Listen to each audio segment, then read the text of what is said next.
Herkese merhabalar, kanalıma hoş geldiniz. Bugün sizlere yumuşacık açma yapamayanlara özel hazırladığım kat kat tel tel ayrılan açma tarifiyle geldim. Sizleri çok bekletmeden hemen tarife geçiyorum.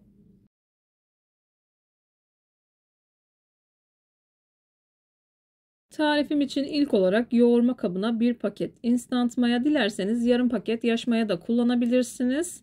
3 yemek kaşığı kadar toz şeker, şeker miktarını kendi damak tadınıza göre ayarlayabilirsiniz. 1 çay bardağı su, 1 çay bardağı kadar sütü ekledikten sonra çırpıcı yardımıyla güzelce karıştırıyorum. 1 çay bardağı kadar sıvı yağ kullanacağım. En son hamuru toparlamak için yaklaşık 2 yemek kaşığı kadarını ayırdım. Göz kararı olacak şekilde yaklaşık 2 bardak kadar un ekledim. 1 tatlı kaşığı kadar da tuzumu ekledikten sonra yavaş yavaş hamurumu yoğurmaya başlıyorum.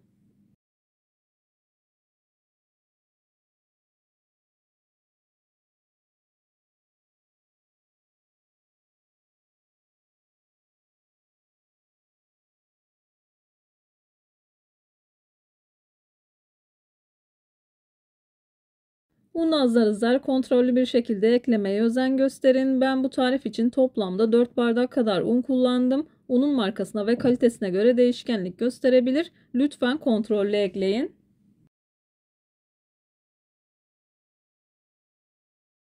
Hamur daha çok yumuşakken tam da bu aşamada yağı da ekliyorum. Hamuru toparlıyorum. Bu aşamadan sonra çok az un serpip hamuru toparladıktan sonra 1-2 dakika kadar daha hamur özlü bir hal alıncaya kadar hamuru yoğuruyorum.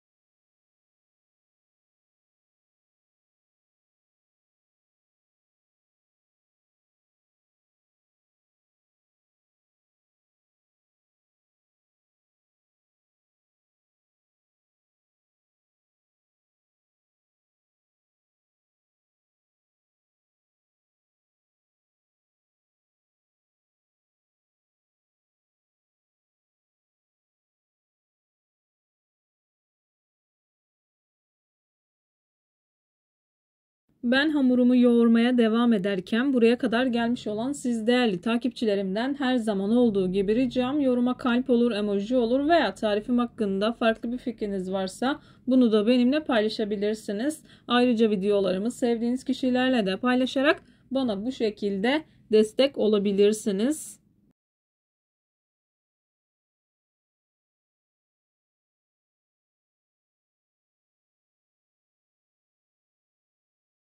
Hamurumu yoğurdum, üzerini kapatıyorum. Yaklaşık 1 saat kadar mayalandırıyorum.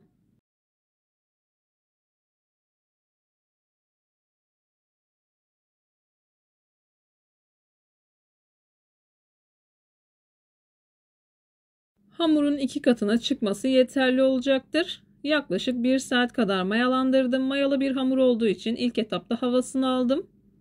Yuvarlak bir forma getirdikten sonra tezgaha alıyorum. 6 parçaya bölüp bezelerimi hazırlıyorum.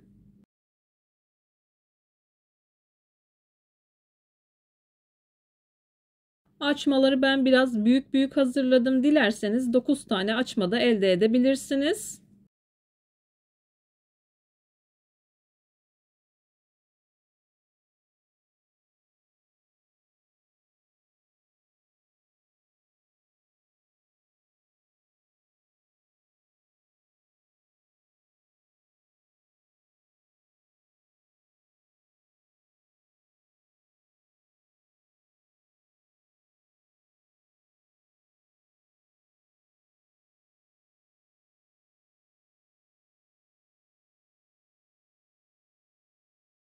Bezeleri hazırladıktan sonra bu şekilde üzerini streçle kapattım. Bir 15 dakika kadar dinlendirdikten sonra yavaş yavaş açıyorum.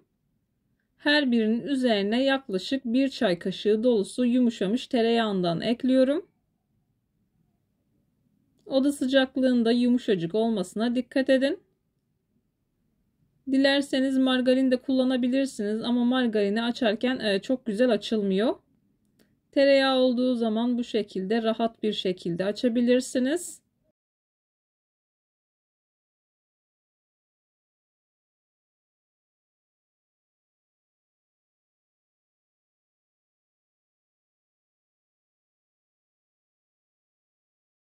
Videolarımda yapmış olduğum tariflerin elimden geldiği kadarıyla püf noktalarını vermeye çalışıyorum. Ama yine de aklınıza takılan herhangi bir şey olursa yorumlara yazarsanız gördüğüm zaman sizlere dönüş sağlarım. Yine aynı zamanda videonun altındaki açıklama kısmına malzeme listesini tam not olarak ekleyeceğim. Dilerseniz oradan da bakabilirsiniz.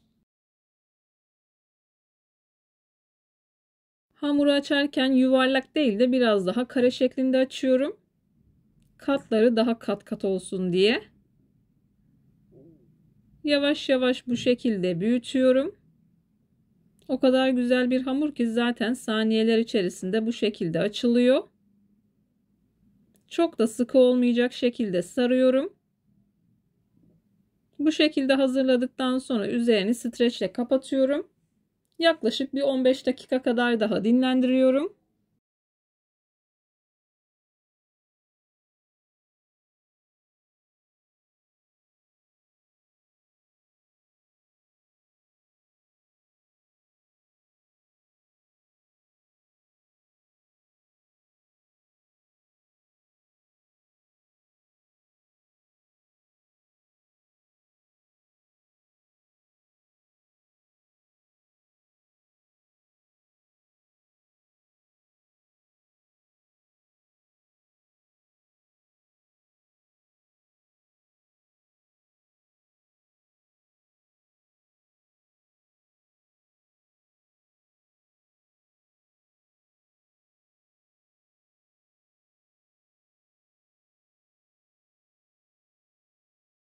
...15 dakika kadar dinlendirdim. Hızlı bir şekilde hamurları tek tek çekiştirerek büyütüyorum. Daha sonra açma şekline getiriyorum.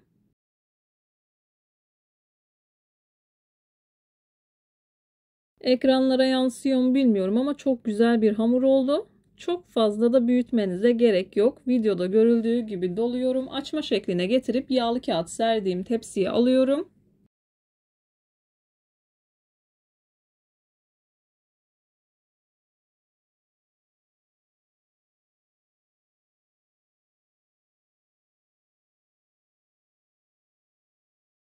Tepsiye aldıktan sonra ortasını biraz daha bu şekilde düzeltiyorum. 15-20 dakika kadar tepsi mayası yapıyorum. Tepsi mayası yaptıktan sonra havasını çok da söndürmeden 2 adet yumurta sarısını sürüyorum.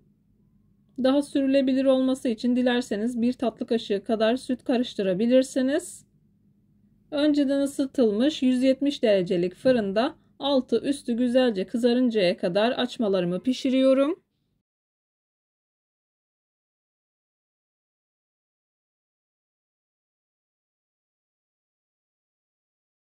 Açmalarım fırından çıktı. Gördüğünüz gibi çok güzel bir şekilde kızardılar. Sizler açmanın güzelliğini izlerken bu arada ben de videonun sonuna gelmek üzereyim. Sizlere veda edeyim. Bir videonun bir tarifin daha sonuna geldim. Umarım tarifimi beğenmişsinizdir. Tarifimi beğendiyseniz beğenmeyi, kanalıma hala abone değilseniz kanalıma abone olmayı, bildirim zilini açmayı lütfen unutmayın. Hoşça kalın. Allah'a emanet olun.